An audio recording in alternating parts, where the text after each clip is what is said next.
On today's show, the Heat lost 6 in a row and fans are panicking. I've got 5 numbers for you to help explain the losing streak and how much we should really be panicking. Plus, are we not pointing the finger enough at one-star Heat player? All of that and more on today's Locked On Heat. You are Locked On Heat, your daily Miami Heat podcast.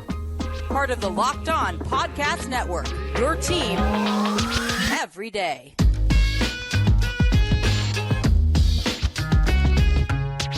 All right, welcome to Locked On Heat, your daily podcast on the Miami Heat. I'm Wes Goldberg, editor at allyoucaneat.com. However you're tuning in on YouTube, Odyssey, or your favorite podcast app, thanks so much for making Locked On Heat your first listen every day. Got a great show for you today. We're going to be doing a new segment called Panic Numbers, where I'll give you a number to explain the Heat's current 6-game losing streak, and then a grade for that level of panic, 1 to 5. Okay, so we've got numbers for Jimmy Butler, Tyler Herro, Rozier, all coming up. But let's start with the Heat's offense. And my number here is 40%. And that's the shooting percentage that the Heat have had during the 6-game losing streak on open shots. That's very bad. Open shots, as defined by NBA.com's tracking data, as a defender not being within 6 feet of the Miami Heat's offensive player, of the Heat's shooter. And they're only shooting 40% on those looks. And I went ahead and I looked that number up because I had a sense that was the case, or at least something close to it. Because, look, when I watch these games, it's been ugly, no doubt about it.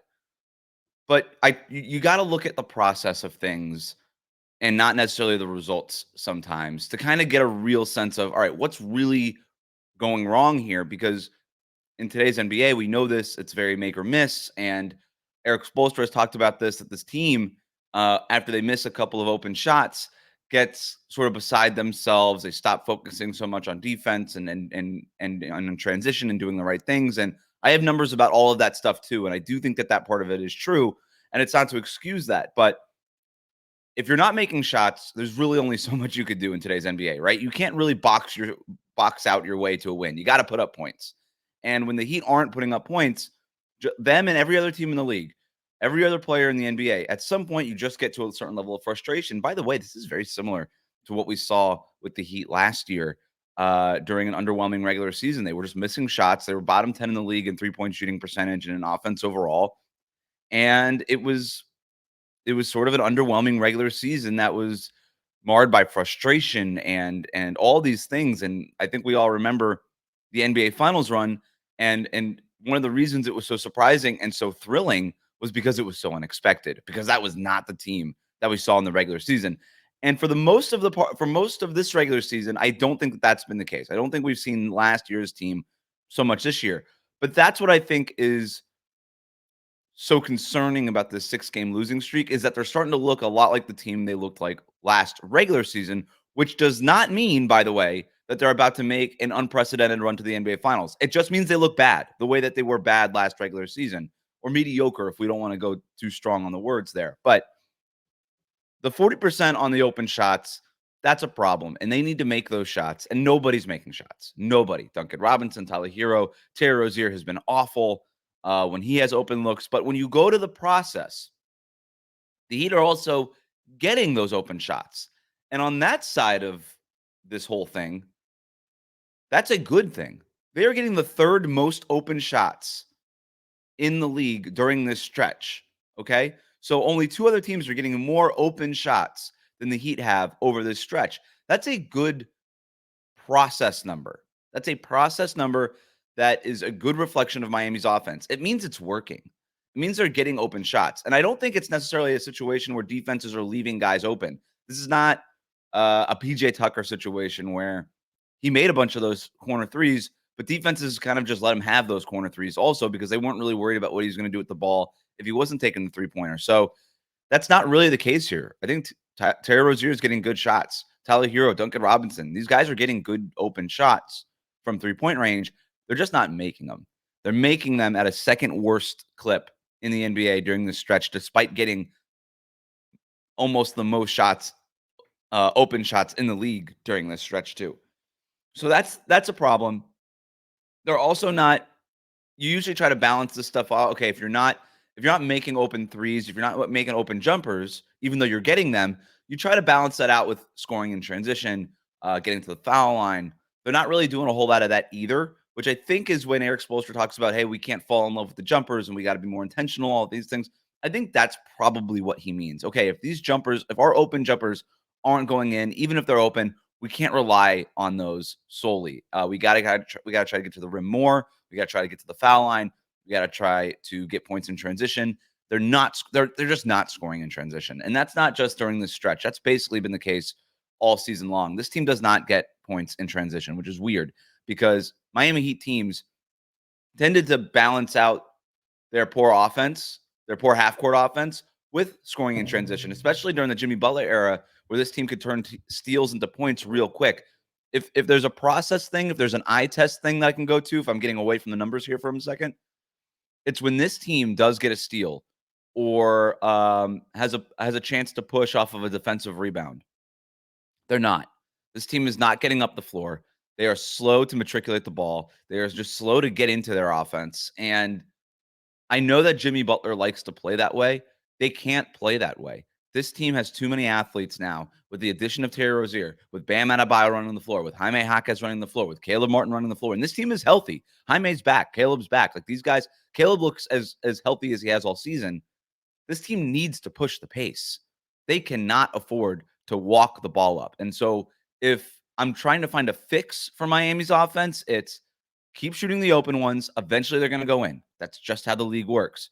But when we have chances in transition, we have to push the pace. We can't slow it down. We can't pull it out. We can't dawdle into a pick and roll or a dribble handoff. No, push it, get downhill, force the pressure on the defense, and make them foul you if you're not going to score. So my panic meter for the 40% number is a 2, which is low. 1 being the lowest, 5 being the highest. That's how we're going to do this. My panic meter is at a 2. Only because I think eventually these shots are going to go in, so I'm not that panicked about it. Let's go to our next number here. And this one has to do with Jimmy Butler. And this might be the star that we're not pointing the finger at enough here.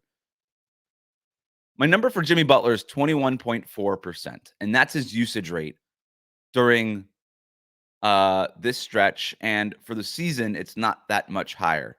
All right. During these last 6 games, during this losing streak, Jimmy Butler is averaging 19.3 points per game on 12 field goal attempts per game, 5.3 free throw attempts. So let's take that. 12 field goal attempts and the 5.3 free throw attempts. We're talking about 14 to 15 shots on goal per game when you're talking about real field goal attempts and then shots where he's fouled on the floor and he goes to the line. So we're talking about 14 to 15 shots on goal per game for a star player. That's just not enough. 4 assists, not enough. 4.8 rebounds, not enough. These are Tobias Harris numbers, okay? And Tobias Harris is a fine player. He's got his issues in Philadelphia, and Philadelphia fans have their issues with him. But the Heat can't have Jimmy Butler be Tobias Harris. Jimmy Butler needs to be Jimmy Butler. Jimmy Butler needs to be a star. And I'm sick of the excuses that we make for this guy that he's 34 years old and he has to do so much on both ends of the court. And just wait until playoffs. Then Jimmy Butler, playoff Jimmy comes out. All right, that's cool. You got 82 games to figure out before you get to the playoffs. And by the way, talking about this on Monday morning, the Heat are in the play-in tournament. All right, there is no guarantee of making the playoffs. Just like there was no guarantee of making the playoffs last year, right? Before Jimmy Butler turned into Michael Jordan against the Milwaukee Bucks in the first round, they were a quarter away against the Chicago Bulls from missing the playoffs altogether.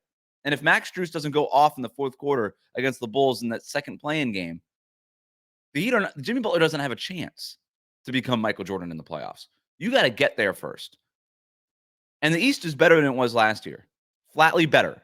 Philadelphia's better. Boston's better. Milwaukee's better. They're all better. Not to mention these other teams. The Knicks are better. The Pacers are better. The Pacers just left the Heat in the standings. There's nothing guaranteed here. We don't make these excuses for LeBron or Steph or Kevin Durant, any of these older stars who say, oh, well, they're old and they're going to step it up in the playoffs. We don't make those excuses. You have to hit a certain watermark. I'm not expecting Jimmy Butler to come out and average 36 points per game in the regular season. Nobody's asking that. Nobody's expecting that. But 19 points per game on 12 field goal attempts, Tobias Harris numbers. You got to be better than that. And so my panic meter for Jimmy Butler right now is a 5. 1 being the lowest, 5 being the highest. My Jimmy Butler panic meter right now is a 5 because it doesn't get better. That's not how this works. Older players don't get better as they get older, except for LeBron, apparently. That's not what happens here. And so if this is Jimmy Butler slowing down, which at 34, going on 35 years old, he should be slowing down, right? This is the expectation. But given that, you can't also expect some sort of flip to switch in the playoffs if he is also at the same time slowing down due to age. And so that's why my panic meter is at a 5, because if Jimmy Butler can't be that guy, then the Heat do not have a bona fide superstar. Bam Adebayo is an awesome player. He's not that kind of player. He's not a scorer. And Jimmy Butler, I hate to call him a scorer, but at least when he was averaging 24 points per game, that was something that Miami can hang their hat on offense. And right now, they just have nothing to hang their hat on offense. His points per game are at a low. His field goal percentage is at a low, right? This is a guy who shot 54% field goal percentage last year. He's at 48.8% this year. That usage rating is at the lowest it's been since he's been a member of the Miami Heat. He is slowing down. And if that's the case, then I don't know. Like, the Heat do not have a regular season superstar. In the past, they have had a playoff superstar. They do not have a regular season superstar. And in fact, their regular season superstar has kind of turned into Tobias Harris over this 6-game stretch. And they need Jimmy Butler. Maybe they don't need Michael Jordan in the first round against the Milwaukee Bucks, but they need something better than Tobias Harris, especially if you're running your offense through him. You don't run your offense through Tobias Harris. Okay? And if you're going to run post-ups and all these things for Jimmy, then he needs to play like a star. And it's not enough for him to be unselfish and get guys involved. No. At the end of the day, Miami over this last 6 games does not have a single player averaging at least 20 points. And if you want to point at Tyler Herro, if you want to point at Bam Adebayo, go ahead. But if it starts with the star player, and next man up can only get you so far. Okay? At the end of the day, the next guy up is the next guy up because he's not as talented as the first guy. Jimmy Butler has to be better. And if he's not better, then the Miami Heat have no chance of turning this thing around in any meaningful way. And that's why my panic meter right now is at a 5, is because I'm not really sure he's going to be able to get there. Is defense really the problem here? According to Eric Spoelstra, it is. We'll talk about that more next here on Locked On. Today's episode of Locked On Heat is brought to you by eBay Motors. Passion, drive, and patience. What brings home the winning trophy is also what keeps your ride or die alive. eBay Motors has everything you need to maintain your vehicle and level it up to peak performance, from superchargers, roof racks, exhaust kits, LED headlights, and more. Whether you're into speed, power, or style, eBay Motors has you covered. With over 122 million parts for your number one ride or die, you'll always find exactly what you're looking for. And with eBay Guaranteed Fit, your part is guaranteed to fit your ride every time or your money back. Because with eBay Motors, you're burning rubber, not cash. With all the parts you need at the prices that you want, it's easy to turn your car into the MVP and bring home that win. Keep your ride or die alive at ebaymotors.com. Eligible items only. Exclusions apply. eBay Guaranteed Fit, only available to U.S. customers. Today's episode of Locked On Heat is also brought to you by our friends at FanDuel. Happy Super Bowl to all who celebrate from FanDuel, America's #1 sportsbook. If you're like me, Super Bowl Sunday is all about best seat on the couch, grabbing your favorite football snacks and placing some Super Bowl bets. And guess what we have now? Chiefs, Niners. That's the Super Bowl. Man, that Chiefs game was awesome. I can't believe the 49ers came back against the Detroit Lions. Don't really care about the field goal thing from Dan Campbell or not. I thought it was the right move to just go ahead and for it on 4th down. You had to score with the Niners. They were scoring like crazy in the second half. But whatever. That's not what we're here to talk about. We're here to talk about the Super Bowl, which is the Niners against the Kansas City Chiefs. I don't know. I would be tempted to, we could do spreads, we could do money lines, but the best thing about the Super Bowl are the props. It's the prop bets. And FanDuel has all of those for you to enjoy the Super Bowl with. They have so many ways for you to end the season with a W or 2 or 3. Not only can you bet on who will win Super Bowl 58, but FanDuel also has bets for which players will score a touchdown, how many points will be scored, and so much more. New customers join today, and you'll get $200 in bonus bets if your first bet of $5 or more wins. Just visit FanDuel.com/lockedon to sign up. That's FanDuel.com/lockedon. Make every moment more with FanDuel, an official sportsbook partner of the NFL.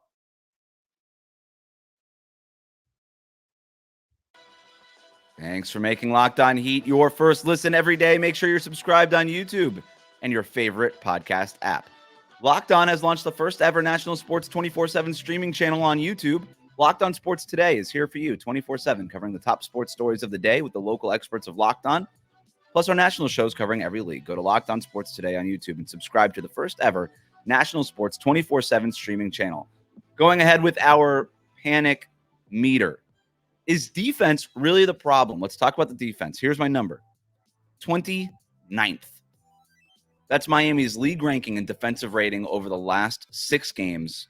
And my panic meter on a scale of 1 to 5, 1 being the lowest, 5 being the highest, is at a 3.5 on this one.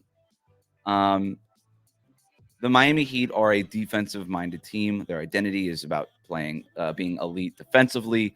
I do think that there's a little bit of a misconception here with Miami's defense during the Jimmy Butler era. They've only ever been in the top 5 in defensive rating once during the Jimmy Butler era. This is not an elite defensive team, and they've never really been an elite defensive team in the regular season. They've had their moments in the playoffs. They have their moments when they can really lock in. But overall catch-all defensive rating in the regular season, this team has been very good. This team has been top 10 for the most part, top 11-ish, basically every year of the Jimmy Butler era. But they've never been elite the way that Minnesota right now is elite on that end, right? They've never been like that, except for 1 year they were in the top 5. They're usually just right around the top 10 and on the lower part of that top 10 scale. But they've been bad these last 6 games. 29th in the league in defensive rating over these last 6 games during this losing streak. And some of it is just shot making by the other team. That's going to happen. The reason I'm panicking a little bit more is because of how low they are. It's one thing to be, 15th in defensive rating or 20th, like average to below average. But to have the second worst defense in the league for any stretch is a problem. Now, these last few games have been so crazy in terms of what these other teams have been able to score and what the kind of shot making that they're getting. And Miami's ineptitude on offense is just leading to so much defense for the other team. I understand that Eric Spoelstra is always going to say, hey, we're a defensive team first. That's publicly how he's going to position himself and the organization always. I kind of think offense has been more of the problem. I don't think that the offense is helping at all. And the fact that they are missing those shots, I think it's perfectly I get it. I understand. If you guys are just missing shots, you're just not going to be locked in defensively. It's way easier to defend having had made a three-pointer and get to set up yourself in the half court than having to constantly try to get the rebound or the offensive rebound, not get it, run back on defense in transition and defend that way. And it's way easier to defend after a make than off of a miss. That much is obvious. We all know that. So, but my big problem here and why I'm panicking is that their rebounding rate has not been good. Their defensive rebounding rate has been awful during this stretch. They are not boxing out. They are not finishing possessions. And they're giving up 29.4 putback points every 100 misses by their opponents. Let me say that again. So for every 100 misses by their opponent is also scoring 29.5 putback points every 100 of those misses. That's by far the worst mark in the league. That's stats according to Cleaning the Glass, who tracks things like that. And when I saw that number, I was shocked. I was absolutely floored. Miami consistently does rank as one of the best box out teams in the league. They are awesome. Not a great offensive rebounding team. They don't have the size. They don't have the personnel. And quite frankly, don't really care about offensive rebounding that much. They have a couple of guys here and there, Caleb Martin, even Tyler Herro a little bit, who will crash the boards offensively. But for the most part, their strategy is, we don't need the offensive rebound. Let's get back in transition and defend our side of the court. That tends to be what they do. But defensively, this team has been elite the last few years in terms of rebounding rate, defensive rebounding rate, how finishing possessions, boxing out. They always rank it near the top of the league in box outs, especially Bam, near the top of the league in box outs. Getting that box out, getting the defensive rebound, ending that defensive possession, getting back on offense. They are consistently elite in those categories. This is a tough metric for them because if you're not going to be an elite defensive stopping team in terms of the point of attack, if you're not going to create turnovers at an elite rate, which this team is not doing anymore, if you don't just have the sheer size to be an awesome rim protection, blocking shots type of team, which they don't, right? That's kind of what Minnesota's got going for them. Miami doesn't have that. Then you need to do the little things. You need to box out and you need to get those defensive rebounds at an elite rate. And they're not doing that.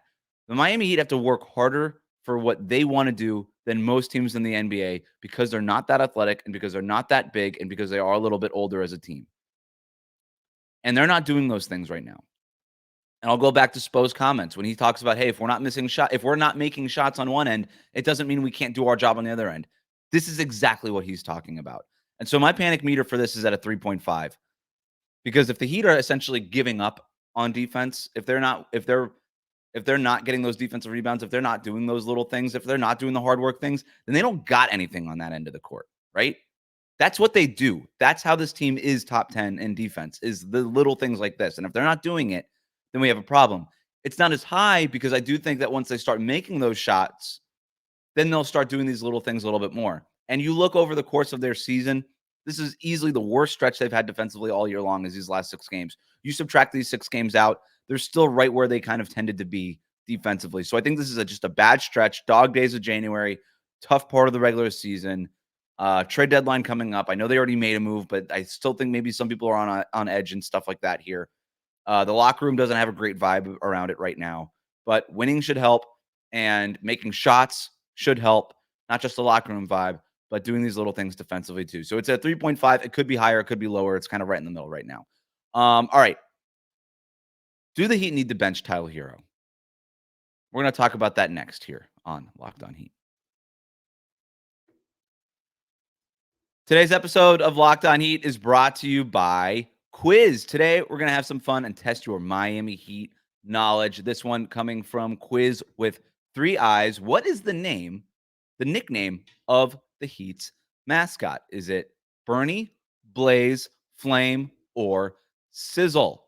All right, Quiz with 3 eyes is the next generation trivia experience. It's also the world's first platform where you can earn money playing knowledge games. And for Locked On Heat fans, they've created an NBA quiz game where you can test your knowledge and win real cash. Play with friends or other fans and let your knowledge shine all the way to the bank. You can play without downloading anything. Just go to app.quiz.com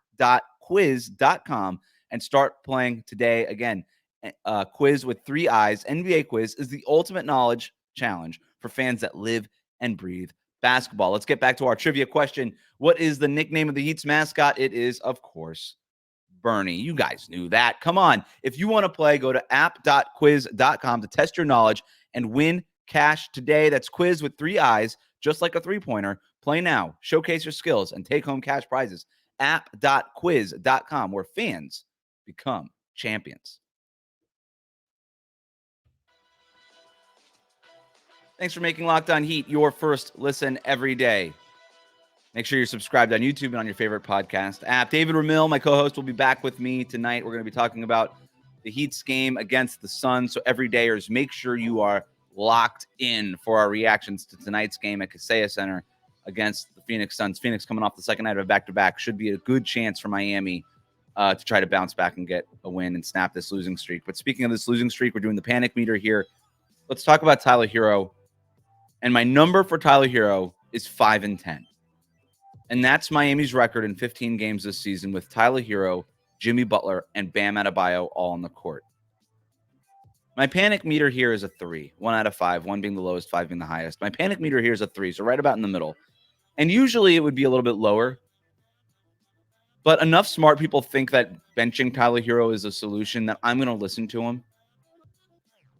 Not necessarily. I still think that Tyler Herro starting is the right move. I can be convinced.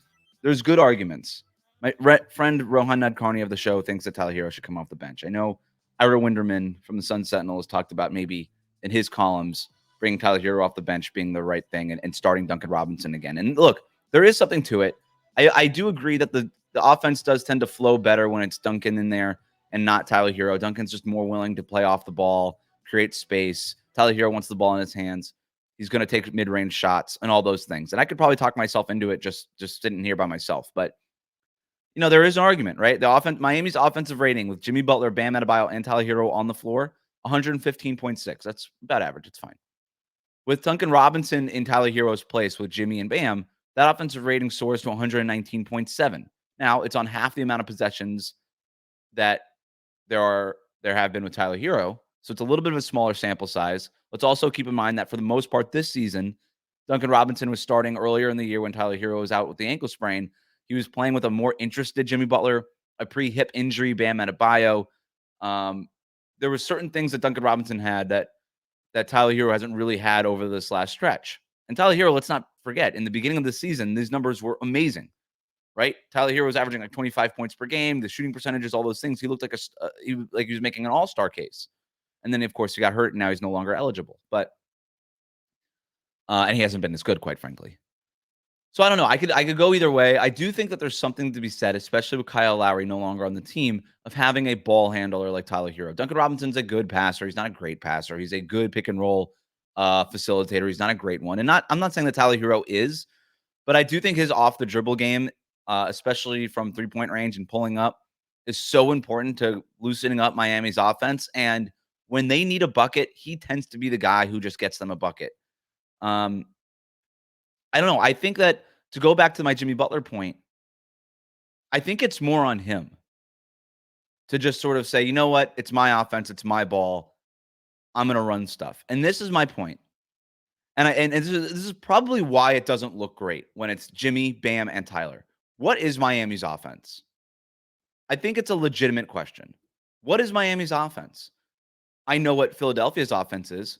Joel Embiid out of the post and the high post, and he's going to facilitate or score. That's everything runs out of those post moves and dribble handoffs with Joel Embiid at the high post. That's what they do. Ditto, Denver Nuggets. What is everything? Nikola Jokic in the middle of the floor, water polo passing to all of his teammates. That's Denver's offense. Golden State's offense, split cuts. Klay Thompson, Steph Curry running around, getting open threes. That's Golden State's offense. What's the Clippers' offense? Pick and roll with James Harden. You know, what's Milwaukee's offense? It's a lot of Giannis isolation and Damian Lillard running pick and roll with Brook Lopez. And even that's been a problem. But at least I know what their offense is trying to do. I don't really know what Miami's offense is. And I think for most of the Jimmy Butler era, it's been Jimmy Butler facilitating out of the post, either scoring on a smaller defensive player or finding open teammates for three-pointers. But if he's not going to play like a star, if he's going to be Tobias Harris, then you can't really run your offense through him anymore. That puts a lot on Bam, and that puts a lot on Tyler Herro. And now you have these disjointed offenses. You have Tyler Herro pick and roll over here. You have Bam Adebayo trying to run dribble handoffs and post-ups over there, kind of the way that they want to do with Jimmy Butler. If they're really trying to shift the offense more into Bam's hands and less into Jimmy Butler's hands, but you still need to find times for Jimmy Butler to have his post-ups and get to his game. So you also have that over here. And now at the addition of Terry Rozier, you have the Terry Rozier pick and roll with Bam Adebayo, which has been a little disjointed. We'll get to Terry Rozier here in a second. But you've got a lot of different offenses trying to commingle. I don't know what Miami's offense is other than a lot of different things. And you could say, okay, well, you have a multiple look offense that should keep other teams off balance, keep them guessing. Not really. Not when you're moving the ball up so slow like we were talking about earlier. Teams could see what's coming. They might not be able to tell you the play before what's going to happen, but as soon as it starts unfolding in front of them, they know what's happening here. So I don't know. And like I said, enough smart people think that benching Tyler Herro is a solution, is so that I'll give it some credence. I'll think about it. And like I said, I could probably talk myself into it right here. But I don't know that Jimmy Butler has been good enough or that Bam Adebayo has been good enough to warrant even benching Tyler Herro at this point. To say, okay, we got to run the offense through you, because they haven't proven over this last stretch that they're worth running the offense through. Okay, and maybe it's a chicken or the egg thing that if Tyler Herro wasn't on the court, then Jimmy Butler would be more willing to take over. Let me ask you something. If you think that, because I've seen that argument out there. Have you met Jimmy Butler? I don't even mean like real meeting. Like, have you seen this guy in the Miami Heat uniform? You think he's acquiescing to what Tyler Herro wants offensively? No way. That's not how Jimmy Butler rolls. Jimmy Butler wants to give up responsibility on offense. He wants Bam and Tyler Herro to lead the team in scoring. The problem is that those guys are not star scorers. Jimmy Butler has been a star scorer for stretches in his career. Those guys haven't really. Not for long stretches. You can't expect them to run your offense and be a star player the way that and have a above average offense, because there is not that star scorer on this team if Jimmy Butler's not doing it. And in today's NBA, you just flatly need that player. You can't just manufacture good offense. You need a star scorer to run your offense through. And right now the Heat don't have that. So my panic meter there is a 3. Last number here. This has to do with my first impressions of Terry Rozier. My number on Terry Rozier is 14.5. That's the difference between his average points per game in Charlotte, 23.2, versus in Miami so far, which is 8.7. My panic here is a 2, and it could be higher, but that number is so absurd, 8.7, and his shooting numbers are so bad that they almost have to come up. And so I'm not going to panic too much yet. It's been 6 games. It's been a weird 6 games. The vibe around the team has not been good ever since the trade, or even really before the trade. It's just been weird. And Terry Rozier has been trying to fit into it. I don't blame Terry Rozier for any of that stuff. He has been consistently like a 20-point per game scorer thereabouts for most of his career. He's going to be closer to that. He's not going to be career high 23.2 points per game like he was in Charlotte. He's trying to fit in all this disjointed stuff that I've been talking about with Jimmy and Tyler and Bam, and it's not been easy. It has not been easy for him, but I think it's going to get better. I also look at his shooting percentage right now. 30%. That's what he's shooting right now in Miami. That number that I talked about earlier, Miami overall shooting 40% on open looks. A lot of that is Terry Rozier. He's getting the open shots. He's getting open shots. He's just not making them. That shot, he's a reliable shooter. Those shots are going to go in. They're going to go in. I'm not worried about that. That 14.5, the difference in points per game between the Hornets and the Miami Heat, that's going to get closer to what it was in Charlotte. I know it. Was the Terry Rozier trade a mistake? I don't think it was. I think it's too early to ask that question. It doesn't look great now that Miami might miss the playoffs and have to get in by the play-in tournament. That doesn't look great for a team that made an all-in move with Terry Rozier. It's too early to ask that question right now. My panic meter on Terry Rozier is a 2. I'm not that concerned. I like the process. Yeah, there's some shots where you don't love it, but whatever. Like when the offense is so bogged down, there are going to be like contested shots, like not great looks, maybe some unwarranted pull-up shooting, stuff like that. But that's just this team trying to get themselves out of this funk. It's going to happen. All right. Overall, I think he's still trying to figure out Bam Adebayo in the pick and roll. I thought that'd be maybe more of an instant sort of offense trigger that they can get to. He's still trying to figure out where this team wants to be. He's kind of running into his teammates a lot. And again, I think a lot of it is, what are we doing here on every offensive possession? What offense are we trying to run? I think he's very confused by it. I think as a lot of Heat fans and myself are, like, I don't really know what Miami's offense is. And so to ask Terry Rozier to fit into something like that, it's really difficult. And I think we have to give him some time and appreciate how difficult that it might be. So panic meter on Terry Rozier, first impression is a 2. I actually like a lot of things I've seen. I like how he fights over the screens. I like the shots that he's getting. I think they're going to go in. And I think that point per game average in Miami will float up closer to what it was when he was in Charlotte. But for now, thanks for making Locked On Heat your first listen every day. Hit that subscribe button on YouTube and follow us on your favorite podcast app.